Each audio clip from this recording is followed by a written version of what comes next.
받았습니다. 은혜를 기억하고 감사하고 찬양하는 예배, 은혜를 기억하고 감사하고 찬양하는 예배, 이런 제목으로 같이 은혜 나누겠습니다. 오늘은 맥추감사주일입니다. 구약의 절기 가운데 맥추절에서 맥추감사주일이 기원했습니다. 맥추절은 다양한 이름으로 불립니다. 맥추절, 또 초실절, 칠칠절, 오순절, 모두 같은 절기를 말하는 그러한 명칭입니다.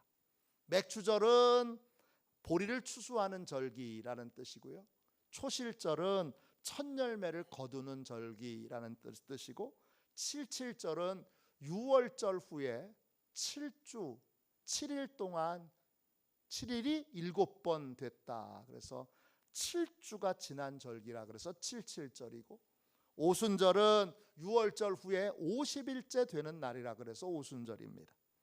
이 모든 명칭은 다 맥추감사주일을 가리키는 명칭입니다. 맥추절은 하나님께 첫 열매를 드리는 날입니다. 민수기 28장 26절입니다.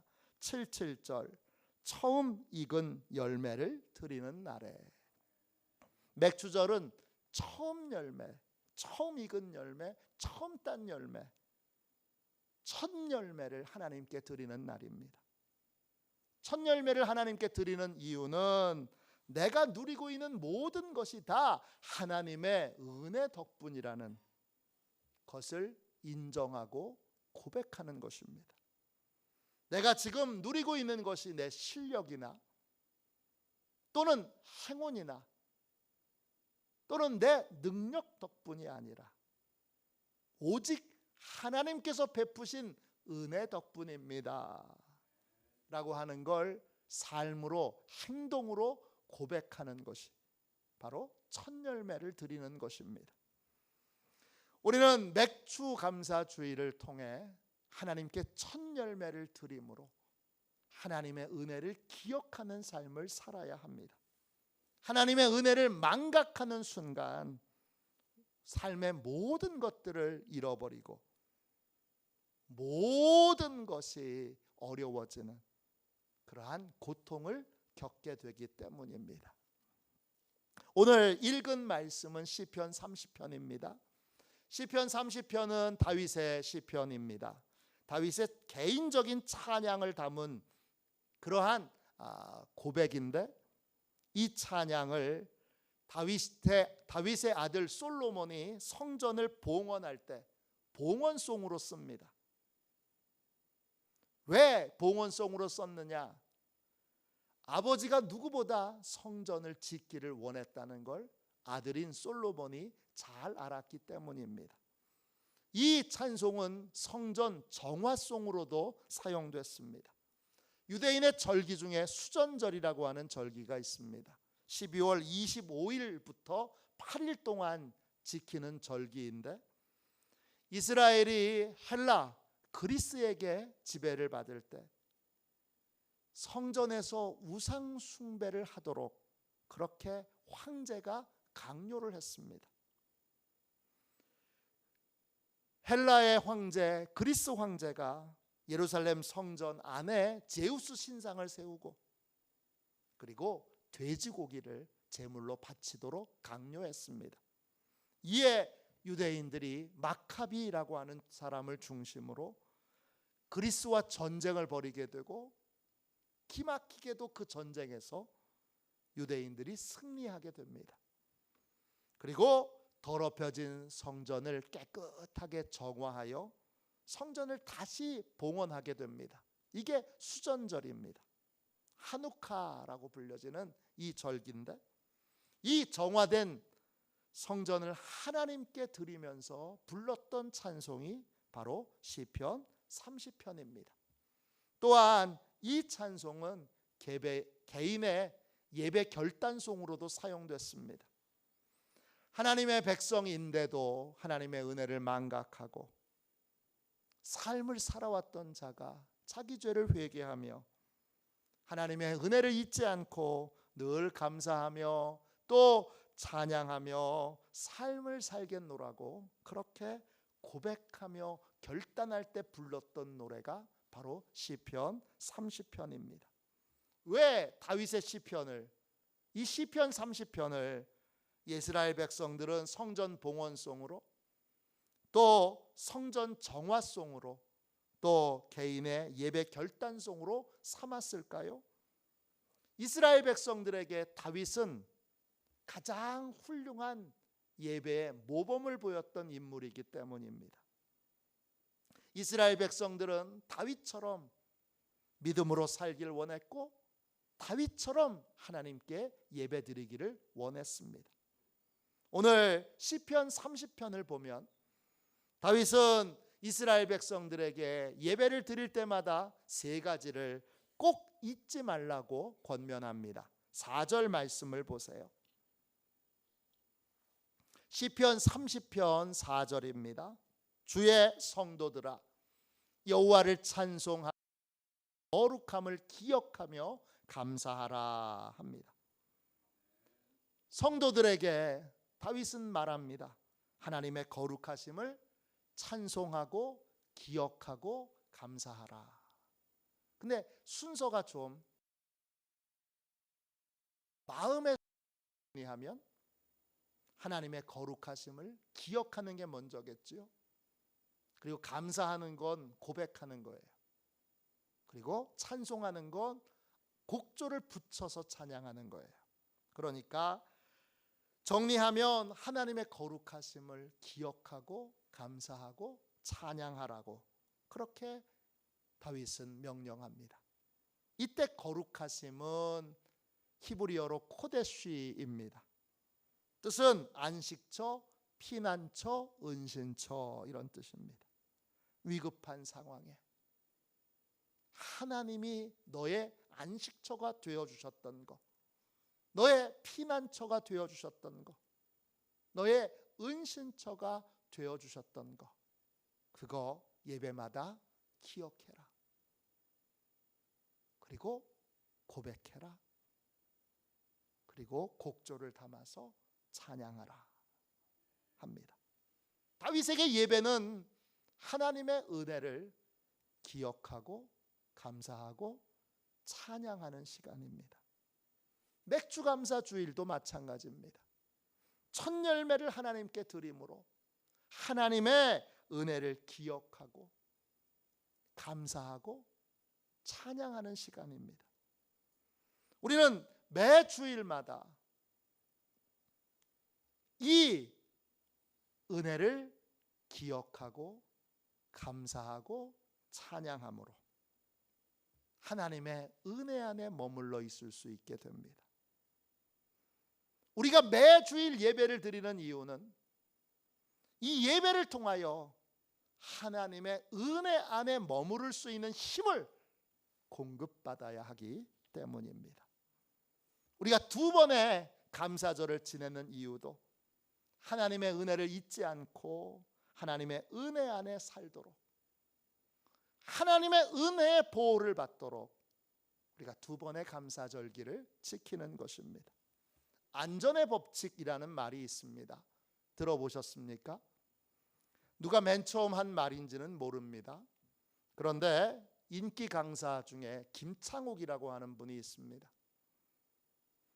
이분이 안전의 법칙이라는 걸 소개해서 많은 분들이 이 안전의 법칙을 압니다. 김창옥 씨는 서울여자대학교 교목실에서 겸임교수로 있다가 아예 인기 강사로 나와서 요즘은 김창옥 쇼, 그래서 많은 분들에게 소통이라고 하는 관점에서 감동적인 강연을 하시는 분입니다. 이분이 나를 안전하게 지키는 안전의 법칙을 이렇게 소개했습니다. 내가 지키는 것이 나를 지킵니다. 교통법규를 지키면 안전을 지킬 수 있습니다. 타인과의 약속을 지키면 신뢰를 지킬 수 있습니다.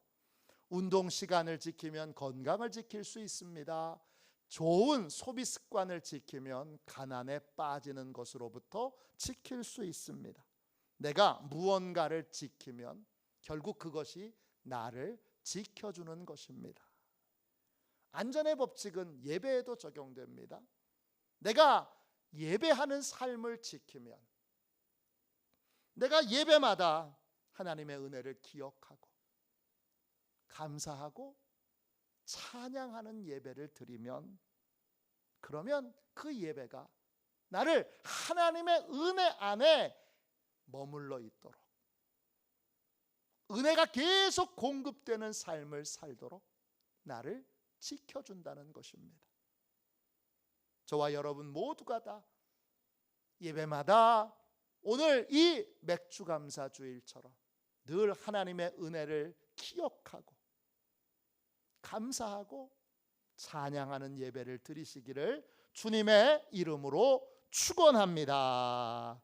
그러면 이런 예배를 드릴 때 하나님의 은혜를 기억하고 감사하고 또 찬양하는 예배를 드릴 때 우리에게 어떤 은혜가 임하게 됩니까? 세 가지 은혜를 우리는 오늘 본문에서 발견할 수 있습니다.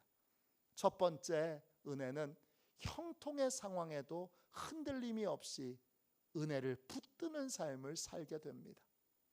예배를 잘 드리면, 여러분이 생각하기에 어려운 일이 생길 때가 위기인가요? 아니면 형통할 때가 더 위기인가요? 둘 다 위기죠. 어떤 게 더 큰 위기죠? 예수님은 어려운 일이 생길 때보다 형통할 때가 훨씬 더 큰 위기라는 걸 우리에게 일깨워 주십니다. 마태복음 14장에 보면 오병이어의 기적이 나옵니다. 예수님이 떡 5개, 물고기 2마리로 5,000명을 먹여야 되는 위기의 상황에서 주님은 짧게 기도하세요. 감사 기도를 짧게 하세요. 그리고 기적이 다 끝난 다음에는 주님은 홀로 산꼭대기에 올라가셔서 밤을 새워서 기도하십니다. 기도의 강도가 달라요. 해결해야 될 어려운 문제가 있을 때는 하나님을 신뢰함으로 짧게 기도합니다. 믿음으로 행하면 되니까. 그런데 문제가 다 해결되고 아무런 문제가 없을 때, 모든 사람들이 왕으로 추앙하려고 들 때 주님은 아주 강도 높게 기도하십니다. 왜 그렇게 하셨을까요? 주님이 보시기에 진짜 위기는 형통할 때이기 때문입니다. 왜 형통할 때가 위기입니까? 형통할 때, 그 형통할 때는 히브리어로 살루입니다. 뜻은 쉽게 되다, 번영하다, 안전하게 되다, 이런 뜻이에요. 형통의 때는 남들은 다 어려워하는데 나는 쉬워. 남들은 다 힘든데 나는 잘 돼요. 남들은 위기라고 하는데 나는 아무런 걱정도 염려도 근심도 없는 상태에 있습니다. 이런 상태가 왜 위기일까요? 이런 상태가 계속되면 하나님의 은혜는 잊어버리고 내가 힘이 있고 능력이 있고 지혜가 있어서 그래서 잘 되는 줄로 착각에 빠지게 됩니다. 형통은 하나님의 은혜를 잊어버리게 만들고 우리를 교만하게 만들 수 있습니다. 내가 누리는 형통이 일시적인 형통이 아니라 영원한 형통이 되려면 우리는 다윗처럼 예배의 목숨을 걸어야 합니다. 예배의 목숨을 걸지 않으면 형통이 지속되면 될수록 우리는 은혜를 망각하고, 그리고 자기 힘으로, 자기 능력으로, 자기 지혜로 모든 것이 된 양 교만에 빠지게 되기 때문입니다. 이스라엘 백성들이 출애굽해서 가나안 정복 전쟁을 할 때 여리고성을 정복하고 나서 잠시 교만에 빠졌습니다. 하나님의 은혜를 다 잊어버리고 교만에 빠지니까. 그 다음에 정복할 성이 아이성인데 교만에 빠지니까 하나님께 겸손하게 지혜를 구하지 않습니다.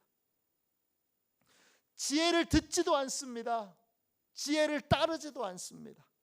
그러니까 쉽게 정복할 줄 알았던 아이성을 번번이 실패합니다. 하나님의 은혜를 잊어버리고 교만에 빠지면 형통은 끝나고 고통이 시작됩니다.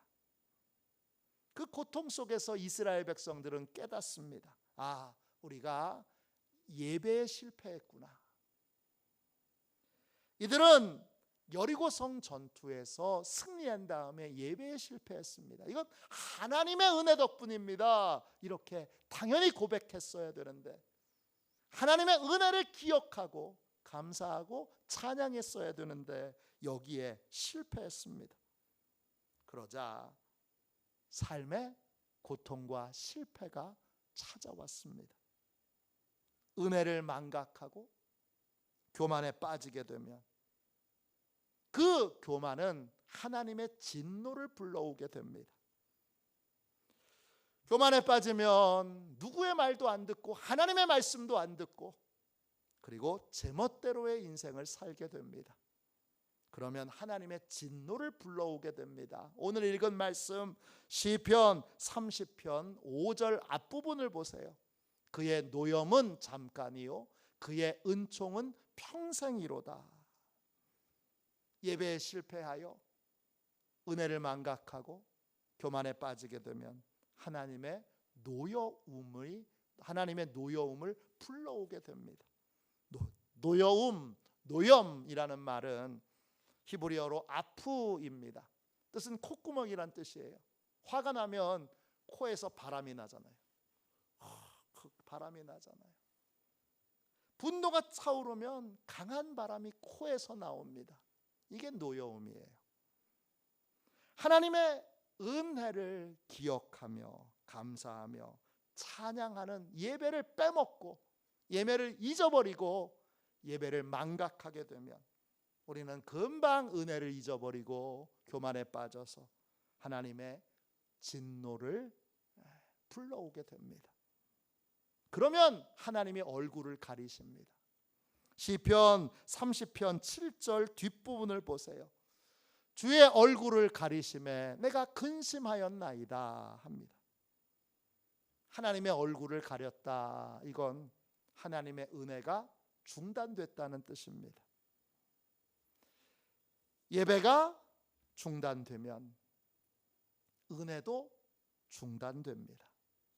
그리고 그 후에 남는 것은 근심뿐입니다.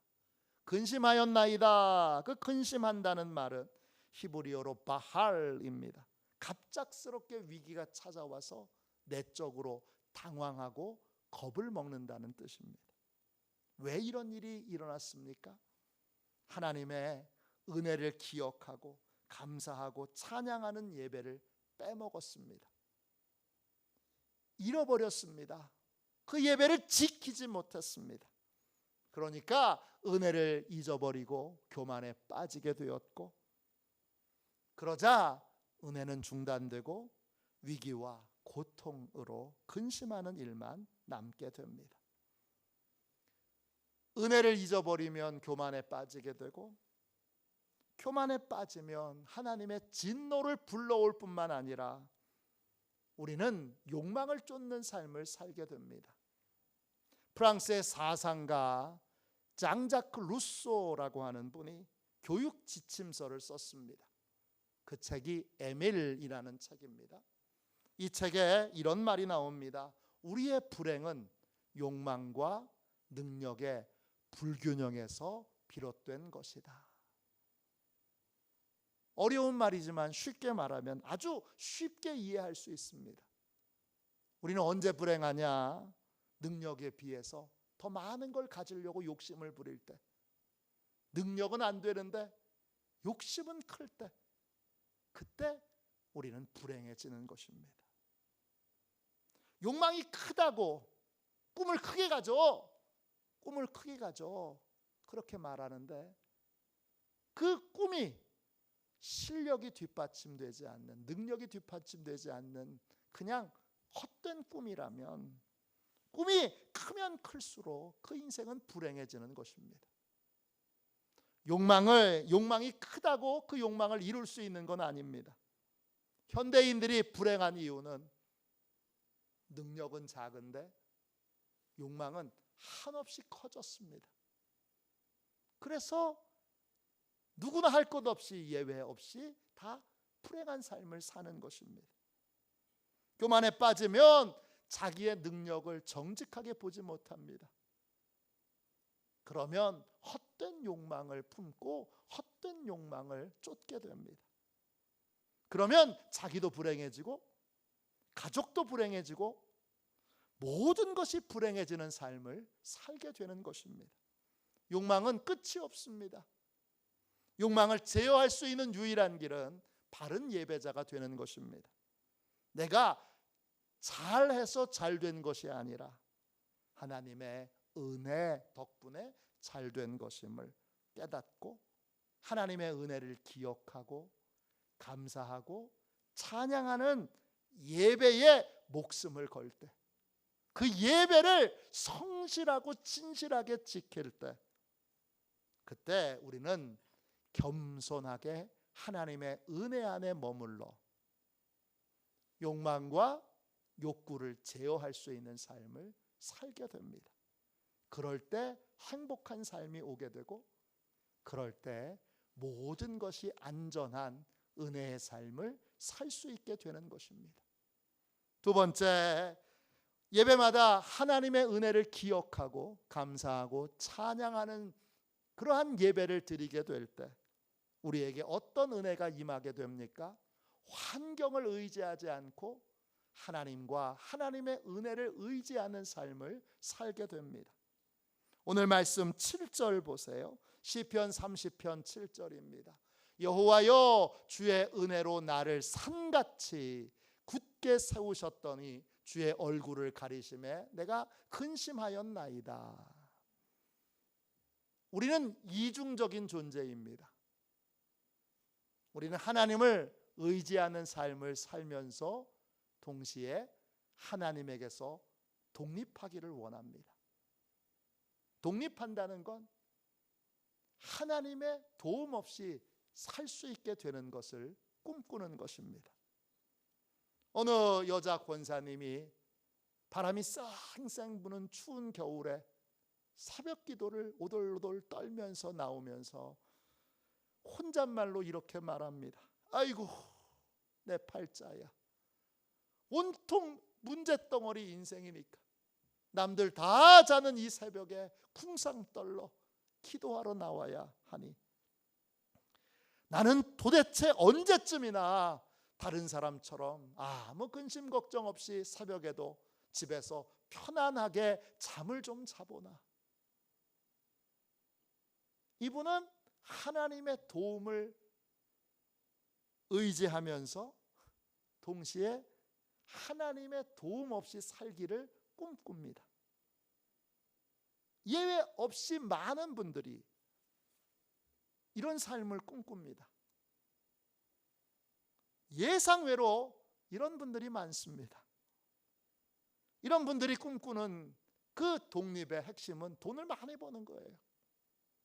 돈을 많이 벌어서 기도 없이도 안전하게 살 수 있고, 예배 없이도 복된 삶을 살 수 있고, 돈을 많이 벌어서 그래서 하나님께 매달리지 않아도 그래도 살 수 있는 삶을 꿈꿉니다. 이런 생각을 정직하게 단 한 번이라도 해보신 분이라면 오늘 다윗의 고백에 진심으로 귀를 기울이셔야 합니다. 하나님께서 다윗을 산처럼 세우신 적이 있습니다. 산, 히브리어로 하라르입니다. 기본적으로 거대한 모습을 가졌다 이런 뜻인데 주로 불타오르는 모습입니다. 산이나 언덕처럼 거대한 존재로 불처럼 모든 것을 삼켜버리는 강력한 존재의 모습을 갖는 것이 바로 산입니다. 다윗은 한때 이스라엘 백성들에게 그런 모습의 존재였습니다.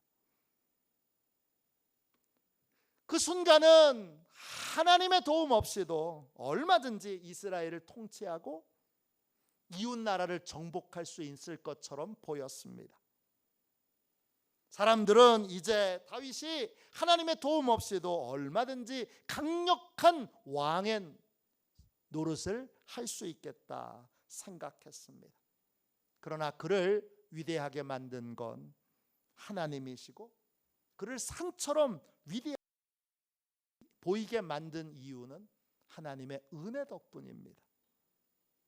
은혜가 사라지니까 다윗은 산이 아니라 아무것도 아닌 존재가 되어버렸습니다. 산은 눈에 보이는 겉모습이고 뿌리는 하나님의 은혜입니다. 뿌리가 상실되는 순간 나무는 죽습니다.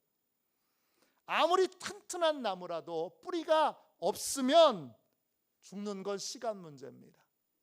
메마르는 건 시간 문제입니다. 구원받는 자의 삶도 마찬가지입니다. 구원받은 자는 다 믿음으로 삶을 삽니다. 믿음은 하나님을 의지하는 것입니다.